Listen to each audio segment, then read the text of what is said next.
So, ito na yung dumating na cylinder head. Yan, original 4D56, di ba? So, ito na sinasabi ko. So, ito smooth. Yan Tignan nyo.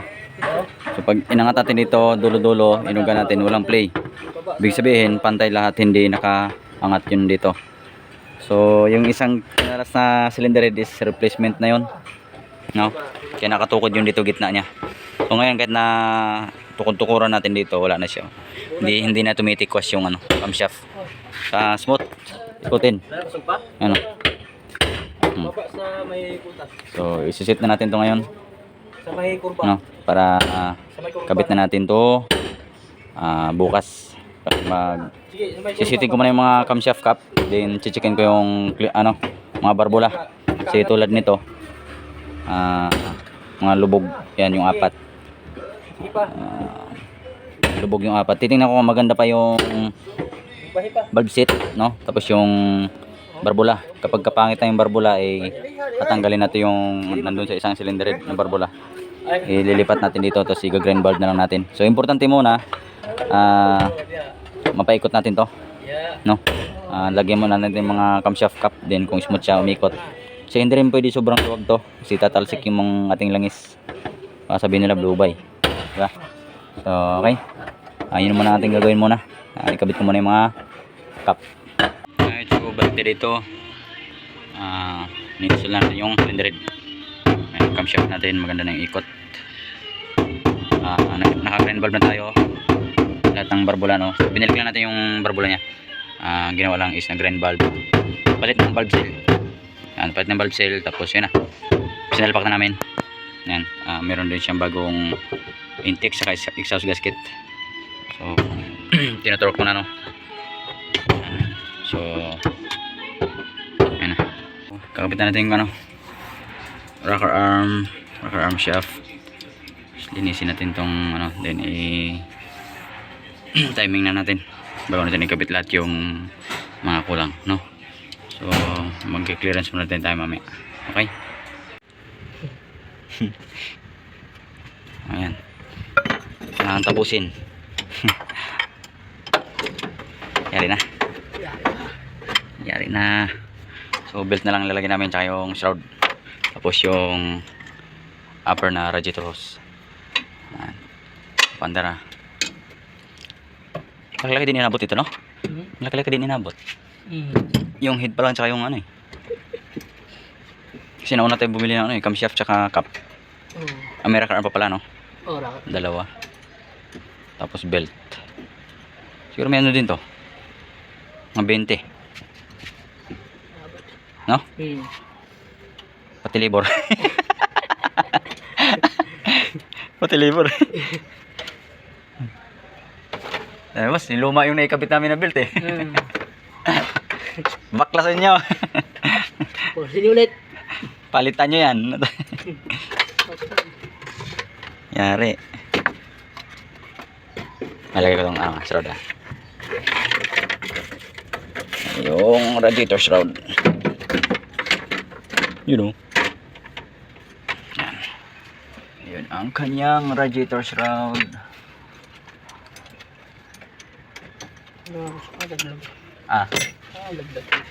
Nalaglag ba? Yung bracket pala kasama yun dito, no?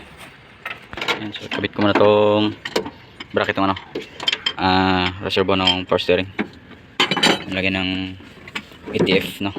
Kakabit ko muna para tapos tayo. Okay. Sure. Yan, so naikabit na. So problema, wala pa kaming bypass hose dun sa likod. Yan, so dyan ko muna nilagay yung hose, then tapon lang siya dito sa radiator, no? Para ma-testing natin.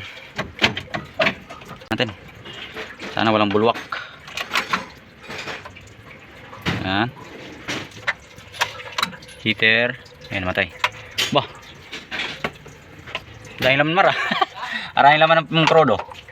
3/4. Oh, yari ka. Yari ka. So, start na natin.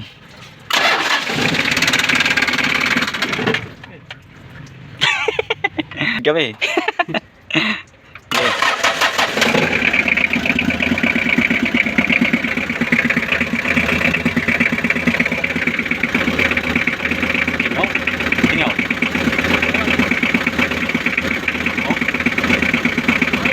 Singaw.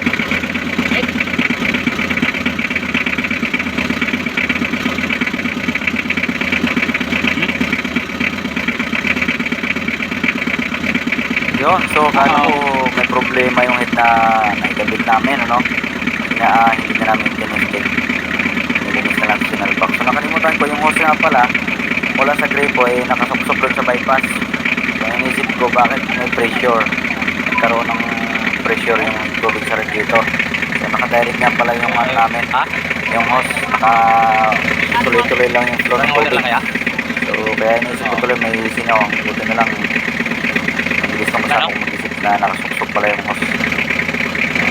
Doon sa grid, sa ano, no? At tinignan na namin, tinisip na namin ulit. So Patayin mo kaya? Ay, bibitin mo. pinatanggal ko sa kanya yung ano, yung hose. Yan. Open na tip ko lang, nawala naman yung kanyang ano, bulat. Oo, wala, no? Wala natin.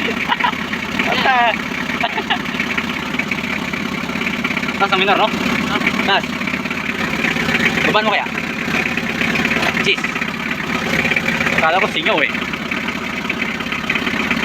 Hindi.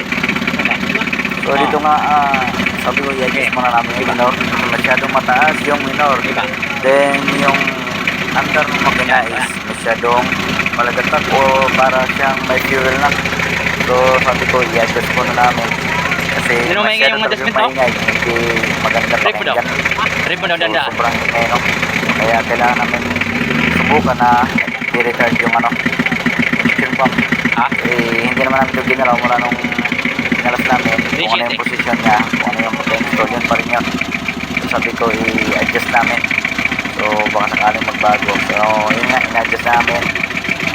Tiniray muna namin mag-blade ng umpisa. So, ganun pa rin siya. Kaya sabi ko, i-adjust muna namin yung injection pump.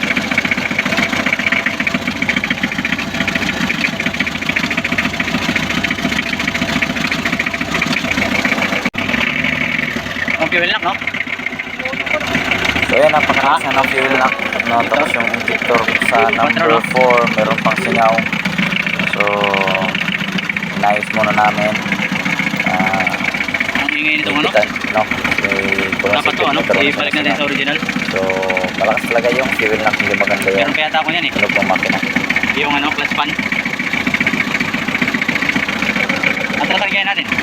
Atrasan. Oo. Injection pump.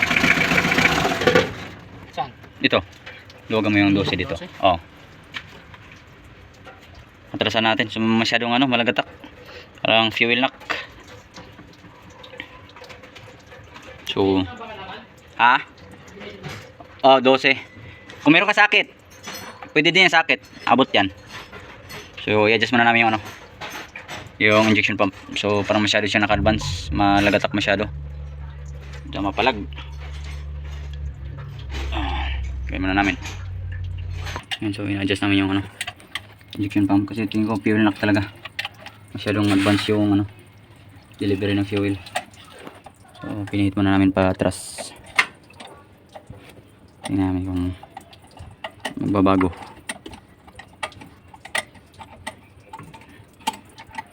Fire extinguisher. Okay na? This is start.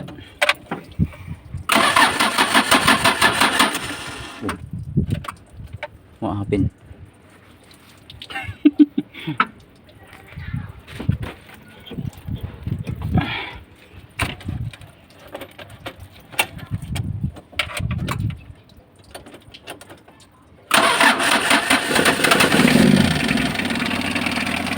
So dito naman ngayon, ang maingay naman is yung kanyang radiator shroud, no? So yung radiator shroud na nito is putol na yon o biyak na yung sa ilalim na side niya. Kaya sabi ko, tanggalin na lang namin para mapakinggan namin yung andar talaga ng makina na walang sumasabit, no? Pangit talaga pakinggan, maingay.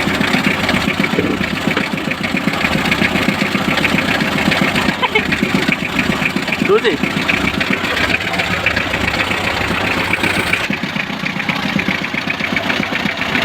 Okay. Up. Up.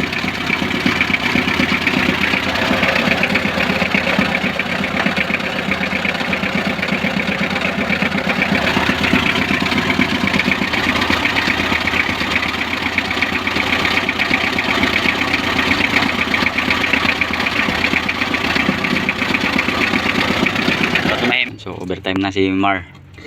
Puta, tinanggal namin yung radiator shroud kasi may maingay. Hindi mapakali yung ano, yung pangit pakinggan. So, tinanggal muna namin. Tingnan namin kung mawawala yung tunog na yun. Kakabit muna namin ulit itong radiator hose. Okay, larga. Pero ulit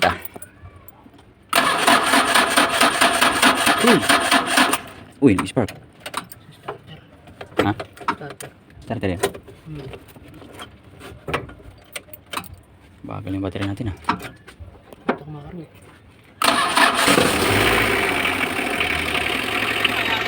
Wala. Wala nang ingay. Oh.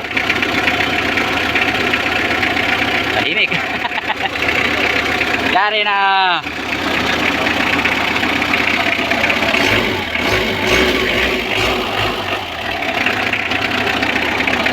Ha? Ganda.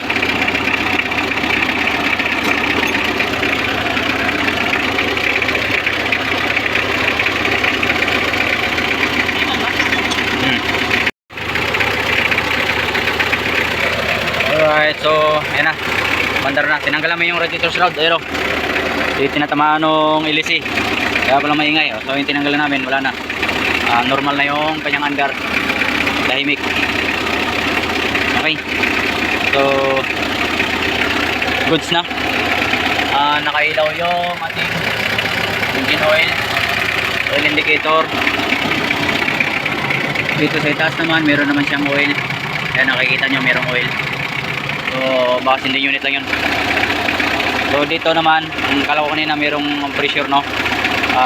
Nakalimutan ko, nakasaksak pala kami ng hose doon. Kasi yung aming bypass, wala kaming bypass hose. So for temporary, pinlagyan namin yung sa baba. Then naglagay kami ng ano doon. Yung hose na yun, yung kulay red, sinuksok namin. Papunta dito, pabalik para mapuno. So far okay naman yung tunog. Ayan na. Overtime si Maro, ayan o. Overtawad. Ayan na. So goods na. Obserbahan na lang natin ito. Bukas mandar pa rin natin ito, no? So kising na lang ito bukas. So after 2 days, ano siya? Kaya ating pinit ng camshaft. So yung cylinder head, palitin tayo, no? Cylinder head, oil tayo. So yan na, mandar na. So sana hindi siya ano, walang bibigay yung dulo ko. So injection pump, yung fuel na kanina, imbis na nakadikit siya dito sa makina, binalik lang natin siya papunta doon para hindi siya masyadong advance mag-deliver ng fuel, no? Para hindi magsalubong. So kung masyado kasing advance yung ano, hindi makomplete yung kanyang combustion, kaya may knocking siya. So ngayon wala na siyang knocking, no? Tahimik na, maririnig nyo naman, tahimik na yan. So after 2 days, yun yung ano nangyari, tapos na, no?